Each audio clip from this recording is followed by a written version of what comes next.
तैयार हो, तैयार हो, तैयार हो, तैयार है।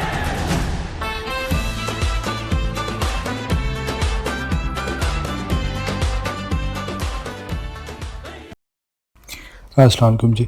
अभी हम इंशाल्लाह हमने डिफरेंट सर्चिंग एल्गोरिदम्स को देखा था। पहले हमने लीनियर सर्च को देखा था और अभी हम क्विकली जो इससे बेहतर एक और एल्गोरिदम है जिसे हम कहते हैं बाइनरी सर्च एल्गोरिदम, ठीक है, उसको देखेंगे। बाइनरी सर्च एल्गोरिदम क्या है? बड़ी कोई नई चीज़ है? कोई नई चीज़ नहीं है जी, ये वो काम है जो आप डेली लाइफ में करते हैं। फॉर एग्ज़ाम्पल अभी हम इसको एग्ज़ाम्पल के तौर पे देखते हैं। आपके पास एक बुक है जिसके अंदर 250 पेजेस हैं, ठीक है, 250 पेजेस हैं। एंड आपको अगर कोई कह दे इसमें से कोई ख़ास पेज नंबर सर्च करें, तो अगर आपको कोई अब अच्छा मज़े की बात यह है कि ये हमेशा क्या होती है, सॉर्टेड होती है, राइट। बुक का जो पेज नंबर होता है वो तो सॉर्टेड होता है, पहले पेज नंबर 1, फिर 2, फिर 3, फिर 4, अनटिल अनलेस आप में से कोई शरारती उस पेजेस को आगे पीछे ना कर दें, ठीक है। तो खैर अभी हम उसको कंसिडर करते हैं कि ये पेजेस तो हमारे सॉर्टेड है। तो अब इनको क्या किया जाए कि इनमें से अगर आपको कोई कह देता है कि let's suppose page number 93 search करो, तो क्या किया जाएगा? आप क्या करेंगे, अगर आपने 93 को इसमें से सर्च करना है तो आप अपनी बुक को दरमियान से ओपन करेंगे और उसको दो हिस्सों में डिवाइड कर देंगे। अच्छा, जब उसे दरमियान में ओपन करेंगे तो जो आपके पास पेज नंबर आएगा वो आएगा 124। क्या आएगा? Page number 124। अच्छा, अब मिडिल में आए थे ना, तो ज़ीरो से हमने स्टार्ट किया तो 124 आ गया। अब ज़ीरो से 124 पेज एक तरफ हो गए और 124 से लेकर 120 सॉरी ये यहाँ पर 125 आना चाहिए था, ठीक है। तो 125 से ऑनवर्ड 249 पेजेस हमारे अलग हो गए, ठीक हो गया ना। तो अब इसमें से अगर आपने let's suppose page number search कर रहे थे 93 फॉर एग्जांपल, अभी मैं कोई भी नंबर ले लेता हूँ, तो क्या वो 93 इस पोर्शन में होगा या इस पोर्शन में होगा? ऑब्वियसली इसके अंदर है, तो आप इस पूरे पोर्शन को इग्नोर कर देंगे। आप कहेंगे यार इसको छोड़ो, इसकी हमें टेंशन लेने की ज़रूरत ही नहीं है, इन पेजेस को आप इग्नोर कर देते हैं। अच्छा, अब वो जो इसके अंदर है, अब ये जो आपके पास पोर्शन है इसको भी आप दो हिस्सों में डिवाइड करेंगे। अब आगे क्या करेंगे? अब आप इसको दो हिस्सों में फर्दर डिवाइड करेंगे, ऐसे ही है कि नहीं? चलो जी। अच्छा जी, अब इसको आप कैसे डिवाइड करेंगे? अब इसको आप ऐसे डिवाइड करेंगे कि ये जो 0 से 124 था इसका आपने हाफ लिया, इसको हाफ फाइंड आउट किया, तो हाफ बनते हैं ये 125 पेजेस से, तो 0 से 62 तक यानी 63 पेजेस इधर कर दिए और 62 पेजेस इधर कर दिए। तो आपने इसके यहाँ मिडल से आपने कहीं पर आपने इसके यहाँ मिडल से इसको कहीं खोला, और जब आपने इसको मिडल से खोला तो क्या हुआ कि 0 से लेकर 62 तक पेजेस एक तरफ हो गए और 63 से 124 तक पेजेस इधर हो गए, हाफ पेजेस हो गए। अब जो आपने नंबर सर्च करना है, अगर वो नंबर सपोज करें वो नंबर था 93 समथिंग, तो वो 93 इधर नहीं होगा। तो अब आप इसको इग्नोर कर देंगे, इस पोर्शन को इग्नोर कर देंगे। अब आप सिर्फ इन पेजेस को देखेंगे और इसका अगेन अब आप इसका हाफ हिस्सा करेंगे, यहाँ से इसको हिस्सों में तोड़ेंगे। तो जब आप इसको हिस्से में तोड़ेंगे तो क्या नंबर आएंगे? नंबर आएंगे हमारे पास 63 से 93 एक पोर्शन हो जाएगा और 94 से 124। तो 93 आप नंबर सर्च कर रहे थे वही आपके सामने, क्योंकि जब आपने इसको मिडल से खोला तो आपको चाहिए तो जो रिक्वायर्ड हमें था वो तो हमें 93 रिक्वायर्ड था। तो जब आपने इसको यहाँ से मिडल से काट किया और कट करने के बाद आपने इसको ओपन किया तो आपको 93 मिल गया ना। तो आपके सामने तो 93 और 94 वाले पेजेस है, तो अब आपने क्या किया, 93 क्योंकि आपके सामने आ गया तो अब आपने कहा यह ज़बरदस्त हो गया, मुझे मिल गया। अब आपने लीनियर सर्च नहीं अप्लाई की कि पहला पेज, फिर दूसरा, फिर तीसरा, फिर चौथा, पांचवा, छठा, सातवां, ऐसे थोड़ी देखते रहते हैं। उस तरह तो आप 93 पेजेस देखते हैं। इसमें आपने क्या किया, मिडल में आते रहे और आपने ये काम चला लिया। So this is called binary search algorithm. Binary search algorithm, binary means two, हम अपनी बुक को, जो भी हमारे पास बुक है, एरे है, उसको मिडल में डिवाइड करते हैं। एक पोर्शन इधर आ जाता है और एक पोर्शन इधर आ जाता है। जैसे इसमें ये पोर्शन इधर आ गया, इसमें ये पोर्शन इधर आ गया, ठीक है। तो जो मिडल में वैल्यू है उसकी बुनियाद पे हम ये डिसीजन लेते हैं कि जो मिडल में नंबर है आया है, जो आप टारगेट सर्च कर रहे हैं वो इससे छोटा है कि बड़ा है। अगर उससे टारगेट छोटा है तो वो लेफ़्ट साइड पर होगा, अगर टारगेट बड़ा है तो वो राइट साइड पे होगा। इस चीज़ को हम मद्देनज़र रखेंगे और इंशाल्लाह अभी हम आगे बढ़ के इसको देखते हैं, ठीक है जी। अच्छा जी, अब मैं एक एग्जांपल आपको कराने लगा हूँ, बहुत आसान है, प्लीज़ इसको गौर से देखिएगा। हमारे पास ये एक अनसॉर्टेड लिस्ट पड़ी हुई है, ये देखें ये अनसॉर्टेड है, ठीक है, 15, 40, 5। तो इसके ऊपर बाइनरी सर्च एल्गोरिदम नहीं चल सकता, रिमेंबर दिस थिंग।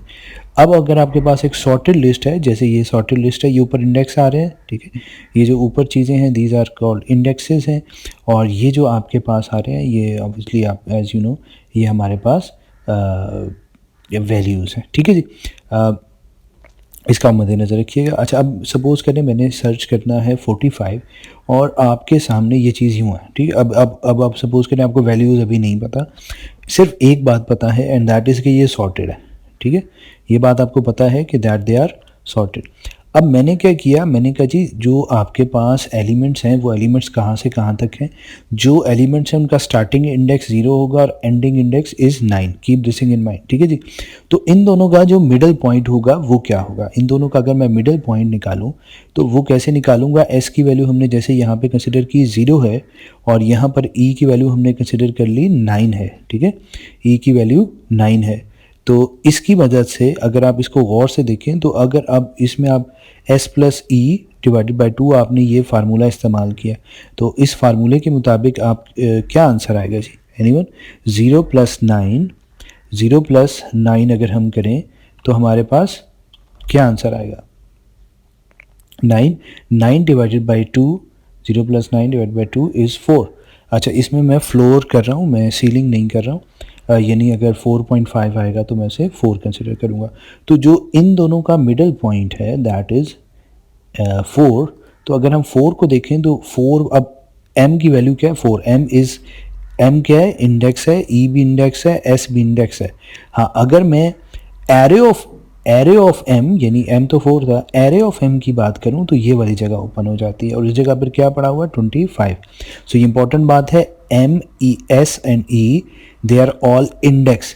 अगर आप इनकी किसी की वैल्यू की बात करना चाहेंगे, in that case you will write array of m। Now what is m?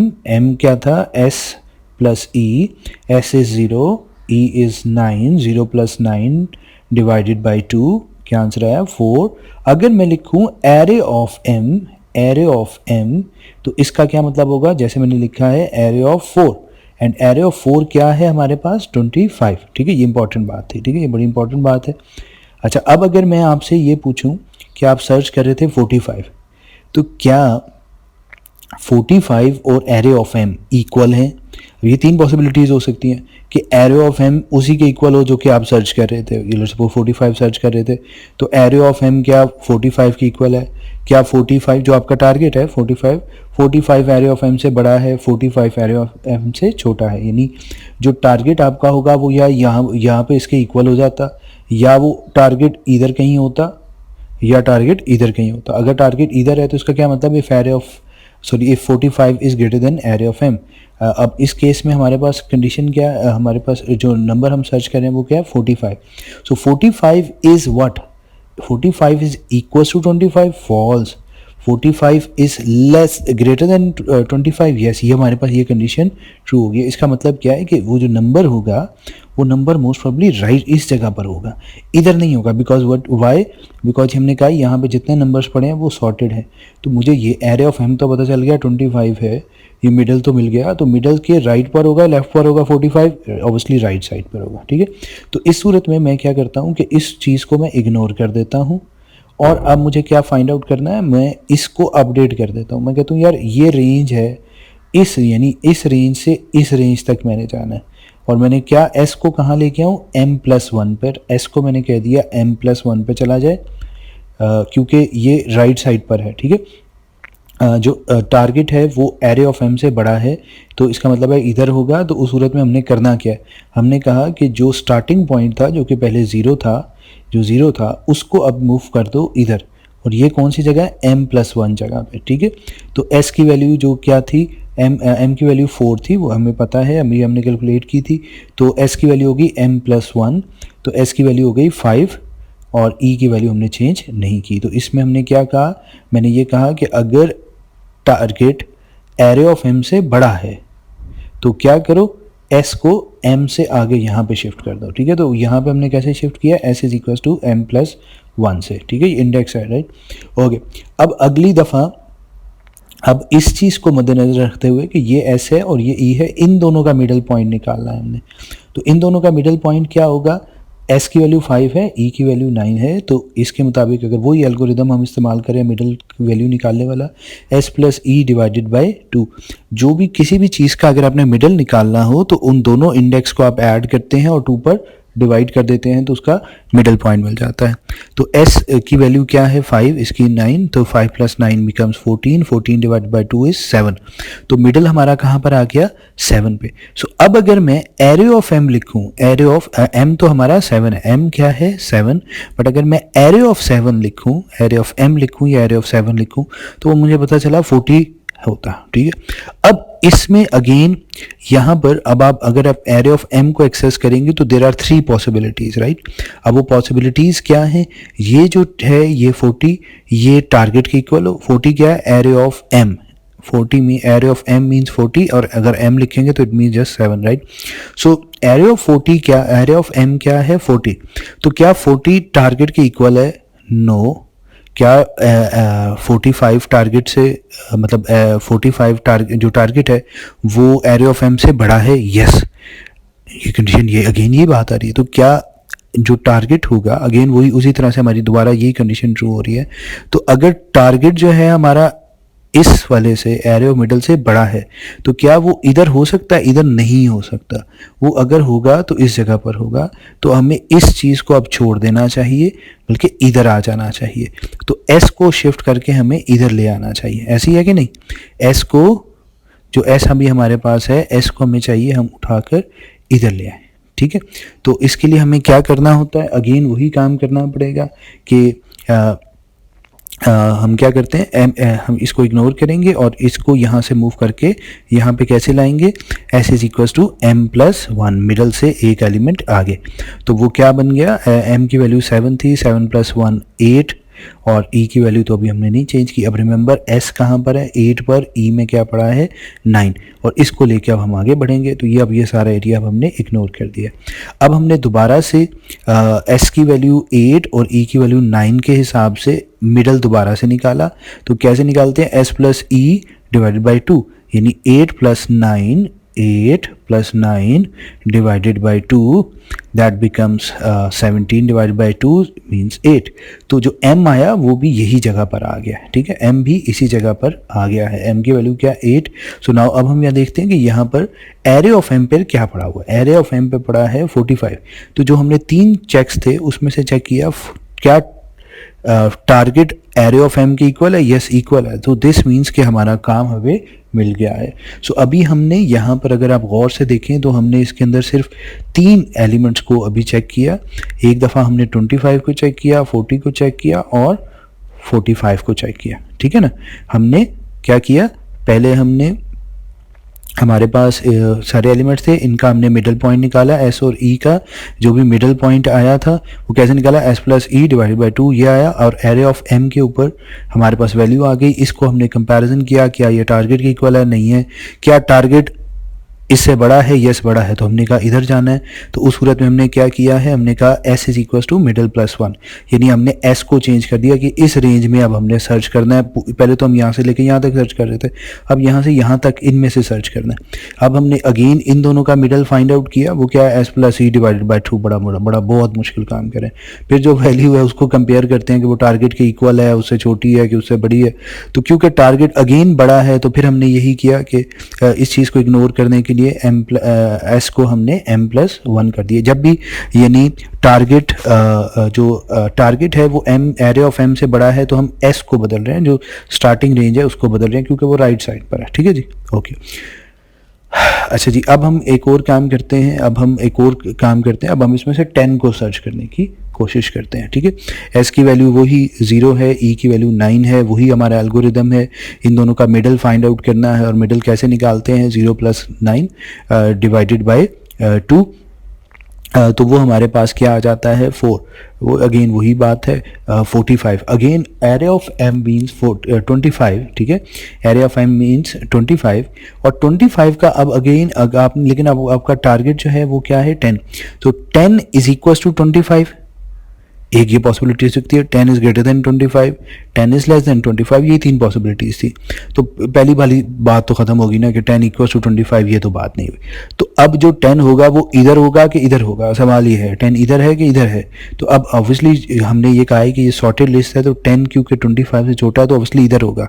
तो अब जो हमारी रेंज होनी चाहिए वो यहाँ से लेकर यहाँ तक सर्च करना चाहिए। अब हमारी कंडीशन कौन सी सही हो रही है, 10 is less than the target is less than your array of M, array of middle. तो उस सूरत में जब ये वाली हमारी कंडीशन ट्रू हो, ये वाली, ठीक है, ये ग्रीन हो गया जो, अब ये जब कंडीशन ये वाली ट्रू हो गई है तो उस सूरत में हमें क्या करना चाहिए, इसमें से सर्च करना चाहिए। तो इसमें से सर्च करना है, इसको हमने इग्नोर करना है, तो e should move to hair. सो इस सूरत में अगर ये वाली कंडीशन हमारी ट्रू हो जाए कि अगर टारगेट एरे ऑफ एम से छोटा है तो e should move from here to here. तो उसके लिए हमें क्या लिखना है, ये बड़ा मुश्किल काम है, हमने ये काम करना है कि एस को नहीं छेड़ना, ई की वैल्यू को हमने छेड़ देना है और ई की वैल्यू जो एंडिंग रेंज थी उसको हमने कह दिया m-1, ठीक है। और m-1 क्या है, अगर हमारे पास m4 था तो दैट बिकम्स 4-1, 4-1 बिकम्स 3, राइट। तो अब हमारे पास s ये है, e ये है, बिकॉज वी नो कि अब इस रेंज के अंदर है, ठीक है। अब अगेन दोबारा से m फाइंड आउट करेंगे, अब इस रेंज के अकॉर्डिंगली मिडल पॉइंट निकालेंगे एंड ये सब इग्नोर हो गया, ठीक है। तो इसका जो मिडल पॉइंट होगा वो क्या होगा, 0 + 3, 0 + 3 बिकम्स 3, 3 डिवाइडेड बाई 2 इज 1। तो अब ये कहाँ आ गया, मिडल हमारा कहाँ आ गया, यहाँ पर मिडल आ गया, इस रेंज के मुताबिक ये मिडल बनता है। अब अगर मैं कहूँ एरे ऑफ एम क्या है आपके पास, अब एरे ऑफ एम आपके पास है 10 और आपको क्या सर्च कर रहे थे, 10 ही सर्च कर रहे थे, तो हमें 10 मिल गया एंड हमारा काम हो गया, ठीक है। सो हमने बहुत सिंपल सा ये एल्गोरिदम है।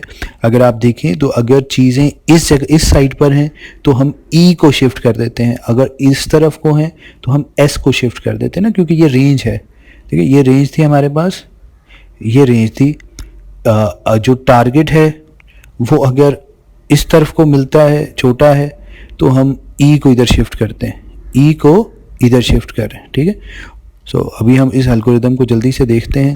पहले हम क्विकली जो मिडल है उसको नंबर को फाइंड आउट करने का छोटा सा कोड लिख लेते हैं, एक छोटा सा फंक्शन बना लेते हैं। इसको हम एस और ई भेजेंगे, ये क्या करेगा, एस और ई को का सम निकालेगा और उसको 2 पर डिवाइड करके रिटर्न एम कर देगा, ठीक है। तो ये आप वैसे भी काम कर सकते हैं, लेकिन अच्छा मैंने ये कोड लिखा और उसको मेन फंक्शन से कॉल किया, फाइंड मिडल 0 9 भेजूंगा तो ये एम में क्या वैल्यू दे देगा, इन दोनों की जो रेंज है 0 + 9 मीन्स 9, 9 डिवाइड बाई 2 इज़ 4 दे देगा, 0 से 5 देता तो 5 डिवाइड बाई 2 2 दे देता, और 5 9 देता तो 5 + 9 मीन्स 14, 14 डिवाइड बाई 2 7 दे देता।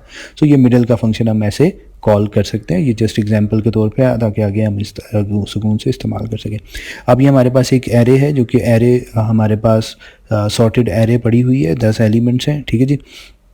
एंड अभी हम क्या करने लगे हैं, अभी हम इंशाल्लाह इसको आगे काम करते हैं। तो जो हमने कोड लिखा था, हमने कहा था जो हमारी स्टार्टिंग रेंज होंगी, स्टार्टिंग इंडेक्स होगा वो एस है, वो 0 से स्टार्ट हुआ और आखिरी इंडेक्स था 9। अच्छा ये वाइल 1 की मैंने लूप लगा दी है, इसका क्या मतलब होता है, ये इन्फानाइट किस्म की एक लूप लगी हुई है जो बार बार चलती रहेगी। अच्छा अब इसमें लिखा हुआ है m = find middle S and E, S की वैल्यू 0 है, ई की वैल्यू 9 है, तो what it will do it will pass 0 + 9, तो m की वैल्यू क्या आ जाएगी, 0 + 9 मीन्स 9, 9 डिवाइड बाई 2 इज़ 4, ठीक है। तो 0 से लेकर 9 तक का मिडल फाइंड आउट करेगा और ये बार बार उसी का मिडल फाइंड आउट करता रहेगा, इसका तो कोई फ़ायदा नहीं हुआ। आगे बढ़ते हैं, कुछ करते हैं। तो अब अगर मैं ये करूँ कि जो हमारा पास टारगेट है वो अभी हमने टारगेट 45 सेट किया है, तो if target is equal to array of M, तो क्या टारगेट, अब यहाँ पर अगर मैं टारगेट का कंपैरिजन करूँगा एरे ऑफ एम के साथ यानी एरे ऑफ मिडल के साथ, तो उसमें क्या क्या पॉसिबिलिटीज़ हैं, 3 तरह के कंपैरिजन हो सकते हैं। एक तो ये है टारगेट एरे ऑफ एम के इक्वल हो अगर टारगेट एरे ऑफ एम से छोटा हो, या फिर एक और भी पॉसिबिलिटी हो सकती है टारगेट एरे ऑफ एम से बड़ा हो, जो हमने वहाँ पे 3 पॉसिबिलिटीज़ देखी थी।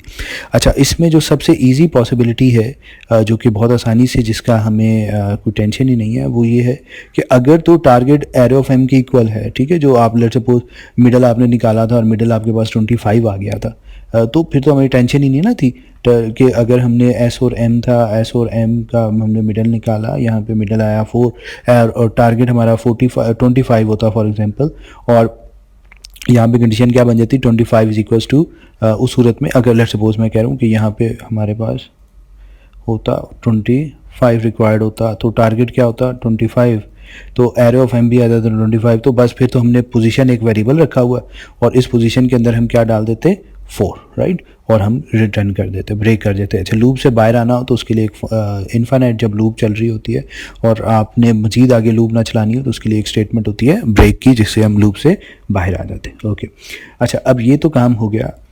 अगर ऐसी सिचुएशन ना हो, जैसे अगर हमने 45 सर्च करना हो और मिडल हमारा 25 आ जाए, तो इसका क्या मतलब होता है? इसका मतलब ये होता है, ये कंडीशन तो फॉल्स होगी, ये वाली कंडीशन हमारी ट्रू हुई कि इस सूरत में अगर हमने 10, इस केस में अभी हम क्या सर्च कर रहे हैं, अभी हम 10 सर्च कर रहे हैं, सपोज करें 10 सर्च कर रहे हैं, तो 10 जब हम सर्च कर रहे थे तो ये वाली कंडीशन तब ट्रू होती है ना, if target is less than array of M, कि जो आपका टारगेट है सपोज करें वो 10 है, तो वो ऑब्वियसली इधर होगा, तो इस सूरत में ये इधर शिफ्ट होता था। तो हम इस जगह पर क्या कोड लिखेंगे, इस जगह पर हम वो कोड लिखेंगे, मैं रिपीट कर रहा हूँ बात को, यहाँ पर हम वो कोड लिखेंगे जब हमारे पास सिचुएशन कुछ ऐसी होगी कि सपोज़ करें हमारा जो टारगेट है दैट इज़ 10, टारगेट हमारा क्या है 10, और यही हमने मिडल निकाला, मिडल 25 था, 25 is equal to target fails. तो इस सूरत में हमने क्या किया था, हमने कहा था ई शुड शिफ्ट हेयर, राइट, ई को यहाँ से उठाकर इधर शिफ्ट करना होता है हमने, ठीक है। तो ई को अगर इधर शिफ्ट करना हो तो वो क्या बात होती है, उसका मतलब ये होता है कि आप लिख दें कि ये जो हमने इधर शिफ्ट किया इसका मतलब होता है कि आप लिख दें E is equals to m-1, ये जो भी m था e उससे एक पहले वाला है तो m-1, ठीक है। अच्छा, इसी तरह अगर हमारे पास ये सिचुएशन होती कि हमने सर्च करना होता 45 और m ये था, तो उस सूरत में हमने क्या कहा था, हमने कहा था ये इधर शिफ्ट हो जाएगा, क्योंकि अगली दफ़ा आपने इस रेंज में से फाइंड आउट करना है, ठीक है। तो ये कैसे कब होता है, अगर टारगेट क्या है 45 इज़ ग्रेटर देन 25, अगर ऐसा हो जाए तो उस सूरत में आपने क्या करना था, क्योंकि इसका मतलब है वो 45 इधर कहीं होगा, तो उस सूरत में आपने कोड ये लिखा कि यहाँ पर आप क्या करें कि s should become what, s should become m+1, s should become m+1। तो ये बड़ा सिंपल सा कोड है, अगर आप गौर से देखें तो कोड क्या कहता है, कोड ये आपको कहता है कि ये आप रेंज डिफ़ाइन करें, एस और ई की रेंज डिफ़ाइन करें, इन दोनों का मिडल निकालें, अगर दोनों का जो मिडल वैल्यू आई है वो टारगेट की इक्वल है तो बस वो जो एम इंडेक्स ही था ना, तो पोजीशन में आप वो एम डाल दें और लूप से बाहर आ जाए। अच्छा, अगर तो जो आपने एम निकाला है, अब टारगेट जो था आपका वो एरे ऑफ एम से छोटा है, इसका मतलब है टारगेट इधर है, अगर टारगेट इधर है तो इसको अपनी जो रेंज है उसको आपने यूँ बना लेना, इसको ये कंडीशन ट्रू हो जाएगी, तो e should become what m-1, ठीक है। ई बिकम्स व्हाट, वो क्या हो जाता है, जो भी m की प्लेस थी उससे एक पिछली प्लेस पे आ जाता है, ठीक है। अच्छा, इसी तरह अगर आपके पास टारगेट जो हो वो बड़ा हो एरे ऑफ एम से, सपोज यहाँ 45 50 होता, 70 होता, तो वो ऑब्वियसली इधर होगा। उस सूरत में अब आपने इस रेंज में से अपना डाटा सर्च करना है, तो उसके लिए क्या तरीक़ाकार है, उसका तरीक़ाकार ये है कि एस को इधर शिफ्ट कर दें। अब s अगर इधर शिफ्ट करना है तो s की वैल्यू क्या हो जाएगी m+1, ठीक है। अब अगेन ये हमारे पास चीज़ हो गई, अब इसमें से लेट्स सपोज हम क्या सर्च करते हैं 45, तो अब हम क्या करेंगे, m क्या होगा, फिर वो इन दोनों के मिडल में आ जाएगा, फिर यहाँ पे भी जो भी वैल्यू थी उसके मुताबिक अगर तो कंडीशन ट्रू हो गई तो डन, अगर कंडीशन ट्रू नहीं हुई तो फिर हम क्या करेंगे, अगेन s को इधर शिफ्ट कर देंगे, ठीक है, क्योंकि 45 लेट्स सपोज इधर आ जाता है, फिर इसका मिडल निकालेंगे, जो भी वैल्यू होगी उसके मुताबिक हम ये काम करते रहेंगे। अब सपोज करें अगर ऐसी सिचुएशन आ जाए कि इसके अंदर वो नंबर एग्जिस्ट ही नहीं करता, फिर क्या करना है भाई, अगर उसमें वो नंबर एग्जिस्ट ही नहीं करता तो फिर तो लूप इन्फाइनाइट चलती रहेगी, तो इसका आंसर कौन देगा जी, सोचें, शाबाश। इसका आंसर ये है कि आप उस सूरत में यहाँ पे कंडीशन ये लगा दें कि लूप तब तक चलती रहे जब तक एस ई से छोटा है या उसके इक्वल है। अब ये ना हो कि ये दोनों आपस में ये एक टाइम ये भी आ सकता है कि ये इधर शिफ्ट हो जाए और ये आगे निकल जाए, तो उस सूरत में भी लूप से बाहर आ जाए, या फिर ई वापस इधर आते आते एस से पीछे निकल जाए, एस वो यहाँ कहीं चला जाए, this is again wrong, right. तो उस सूरत में भी हमने लूप से बाहर आ जाना, ठीक है। I hope so you got the point. इसको आप डिस्कस करेंगे, समझेंगे, इसको देखें एंड इंशाल्लाह मज़ीद आगे देखते हैं। अल्लाह हाफ़िज़।